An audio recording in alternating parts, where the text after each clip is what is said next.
ይሄ ምክር የተመከረው ለቅዱስ ጢሞቴዎስ ነው።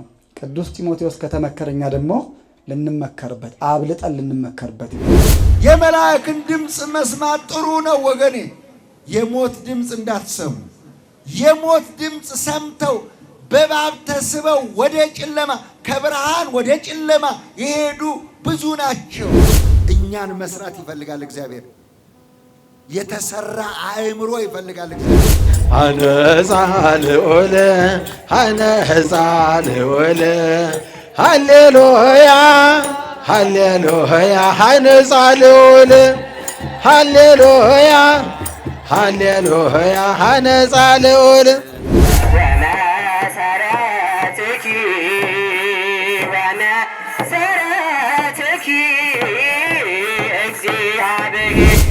ምርጥ ዘር አንዲት ምርጥ ዘር ባያስቀርልን ኖሮ እንደ ሰዶምና ገሞራ በመሰልን ነበረ። ገና ከጥንት ከጠዋቱ ኢየሱስ ክርስቶስ እንዳይወለድ ዘንዶው አፉን ከፍቶባታል።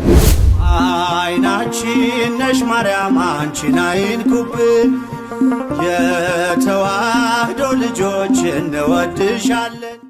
ሰላም ጤና ይስጥልኝ። የተከበራችሁ የእማማ ሚዲያ አድማጭ ተመልካቾቻችን እንደምንሰነበታችሁ። ሳምንታዊውን የእማማ ዳሰሳ መርሃ ግብራችንን ነው ጀምረናል። አብራችሁን ቆዩ። በዛሬው ሳምንታዊ የእማማ ዳሰሳ መርሃ ግብራችን በአዲስ አበባ ሀገረ ስብከት ቀጨኔ ምዕራፈ ቅዱሳን ሰገነት ቅድስት ኪዳነ ምሕረትና አቡነ ዜና ማርቆስ ገዳም በነበረው ጉባኤ የተሰጠውን የስብከተ ወንጌል አገልግሎት ቀዳሚ ያደረግንላችሁ፣ ተከታተሉን። እንግዳ በመቀበል እግዚአብሔርን መቀበል መላእክትን መቀበል እንደሚቻል ቅዱስ መጽሐፍ ያስረዳናል። አስከናፍር የጌታውን ሕማማት አይረሳም ነበረ። እንግዳ በመቀበል ይታወቅ ነበረ። እሱ ከሚኖርበት ከተማ ወጣ ብሎ ጫካ ውስጥ ደግሞ 13 ወንበዴዎች ነበሩ። ምን ያህል ሀብታም ቢሆን ነው? ለምንድን ነው ሄደን ማንዘርፈው? ግን እንዳይነቃብን የወንበዴ ልብስ አንለብስም። የመነኮሳትን ልብስ የካህናትን የምእመናን ልብስ እንልበስና በውስጣችን ግን ደብቀን ሳይነቃብን እንግዶች ነን ብለን እንግባ፣ እሱም ይቀበለናል። ለዘመናት ሽባ ሆኖ የተኛ አንድ ልጅ ነበረው አስከናፍር። 13ቱን ቆጠረና እነዚህማ 12ቱ ደቀ መዛሙርት አንዱ ክርስቶስ ነው ብሎ በጣም እርግጠኛ ነው። በሰው በሽማግሌዎች በመነኮሳት አምሳል ላይ መጣልኝ ብሎ እግራቸውን አጠባቸው። 13ቱንም አጠበና ያንን እጣቢ ወስዶ ሌላ ጊዜ ውጭ ነበር የሚደፋው።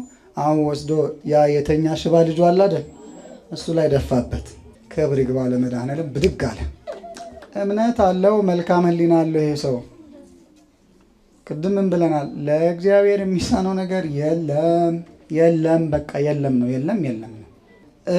ማረጋገጫውን ልንገራችሁ። የእግራችሁን እጣቢ ወስጄ ስደፋበት ብድግ ብለዋል ልጄ። እናንተ ቅዱሳን መሆናችሁን አውቄያለሁ፣ ይልቅ ግለጹልኝ ባካችሁ ብሎ ይማጸናቸው ጀመር። አሁን ደነገጡና በል ጌታችን፣ እኛ ወንበዴዎች ነን። ሲናዘዙ እያያችሁ ነው። ወንበዴዎች ነን፣ ስንገድል የኖርነን፣ ስንዘርፍ የኖርነን።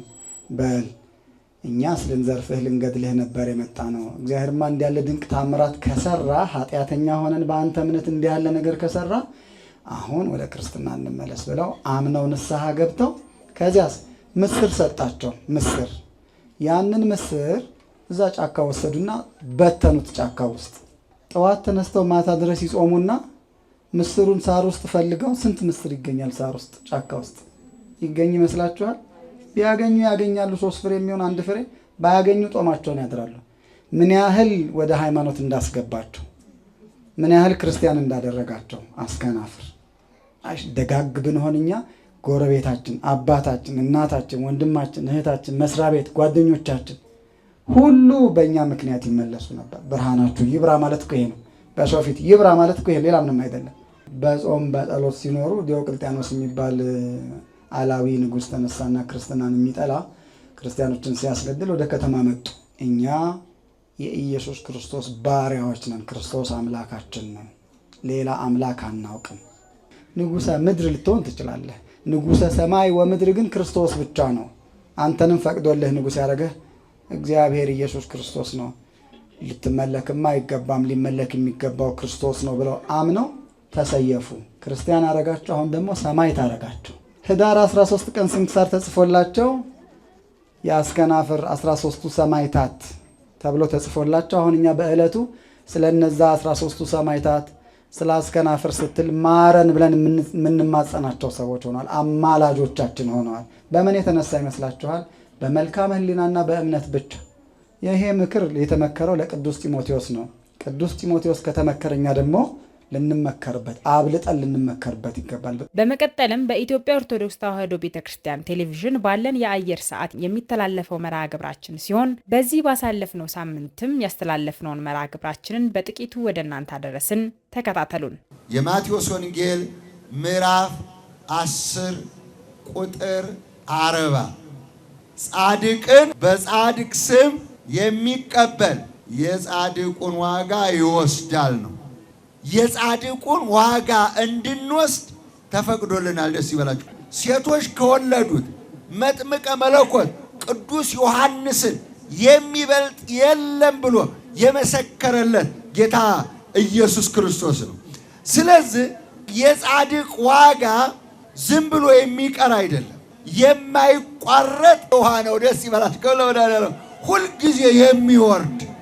ሁልጊዜ የሚወርድ የጻድቃን ዋጋቸው፣ የሰማዕታት ዋጋቸው፣ የነቢያት ዋጋቸው፣ የነዚህ ዋጋ ሁልጊዜ የሚፈስ ሁሉ የሚጠጣው ሁሉ የሚታጠብበት ሁሉ የሚነጻበት ሁሉ የሚቀደስበት ነው። ደስ ይበላችሁ። ሁሉ ወዳኔ የመላእክን ድምፅ መስማት ጥሩ ነው ወገኔ።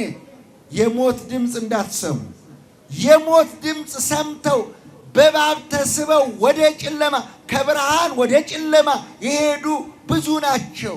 ከኛ ጋር ትላንት ይዘምሩ የነበሩ ከኛ ጋር እዚህ ስለ ገድሉ ስለ ታምሩ ይናገሩ የነበሩ ከኛ ጋር ያስቀድሱ የነበሩ ከኔና ከናንተ ጋር ጠበል ይጠመቁ የነበሩ ስለ እግዚአብሔር ድንቅ ሥራ ይመሰክሩ የነበሩ ዛሬ ከኛ ጋር የሉ፣ ተለይተዋል። ማን ለያቸው? ንገሩ። እግዚአብሔር የማትጠቅሙ ስትሆኑ ይለያችኋል። እንክርዳድ የተዘራባችሁ ከሆነ ይለያችኋል። በእውነት ስንዴውን ወደ ጎተራው ይሰበስባል። ደስ ይበል። ክብር ለመድኃኔዓለም ይሁን። ይህ ሁሉ ስንዴ ነው። ሌላው በአዲስ አበባ ሀገረ ስብከት ፉሪ ደብረ ኃይል ቅዱስ ገብርኤል ቤተክርስቲያን በሊቀ ትጉሃን መምህር ገብረ መስቀል ኃይለ መስቀል የተሰጠውን የስብከተ ወንጌል አገልግሎት በጥቂቱ ወደ እናንተ አደረስን። ተከታተሉን። በመካከላችሁ አድርዘን ቤተ መቅደስ ስሩልኛል። የመጀመሪያው ቤተ መቅደስ እናንተ ናችሁ። ደስ ይበላችሁ። ክብር ለመድኃኔዓለም። እግዚአብሔር ማደሪያውን ቀደሰ፣ ለየ፣ አከበረ። መጀመሪያ ሰውን ሲያከብረው በአርአያችን እንደ ምሳሌያችን ሰውን በመልካችን እንፍጠር አሉ ሥላሴ። ክብር ለመድኃኔዓለም ይሁን።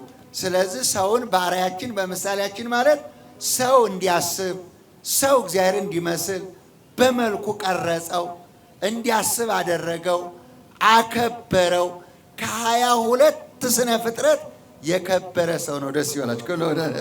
ቅዱሳን መላእክት እሁድ ስለተፈጠሩ ታላቅ ተባሉ። ሰው ደግሞ ዓርብ ስለተፈጠረ ታናሽ ተባለ።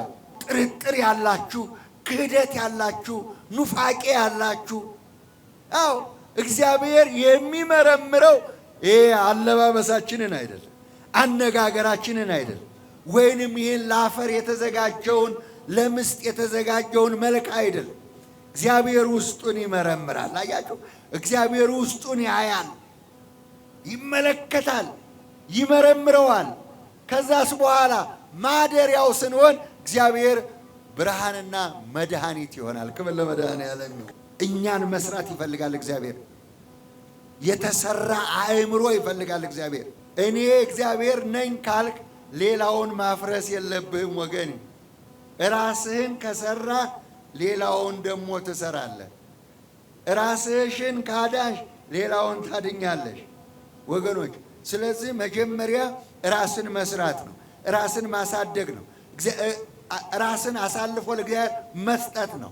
እጄም እግሬም ልቤም አእምሮዬም አንተ ነህ በሉት። የሚጠብቅህ አይተኛም፣ የሚጠብቅሽ አያንቀላፋም።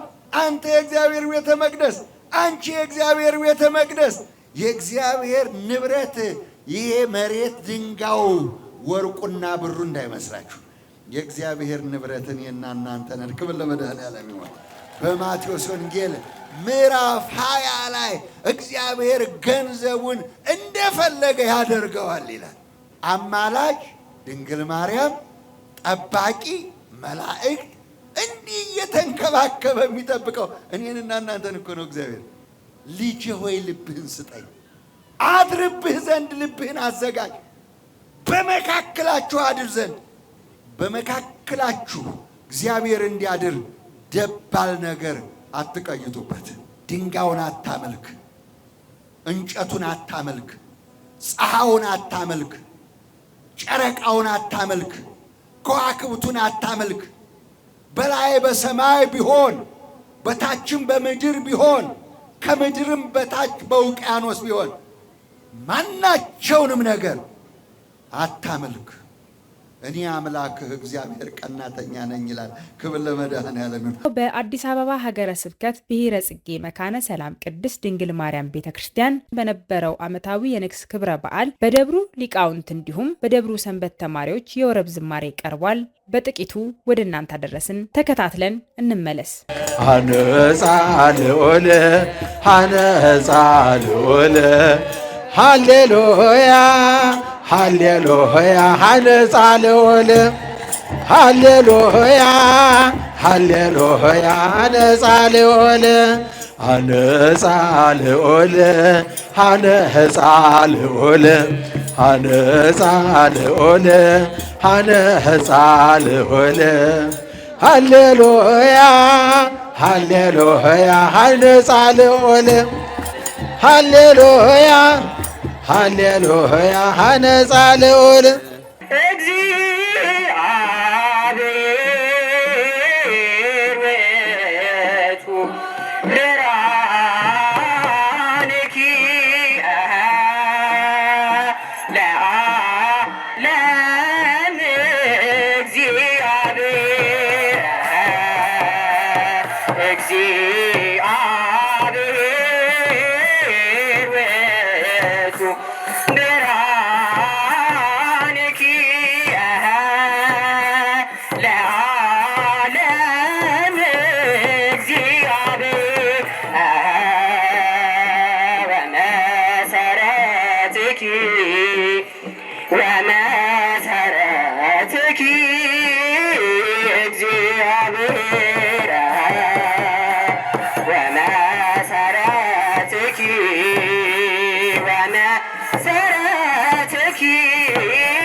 እንዲሁም በሊቀ ትጉሃን መምህር ገብረ መስቀል ኃይለ መስቀል የስብከተ ወንጌል አገልግሎት ተሰጥቷል። ተከታተሉን። ሰው እግዚአብሔርን ይመስላል፣ እግዚአብሔርም ሰውን ይመስላል።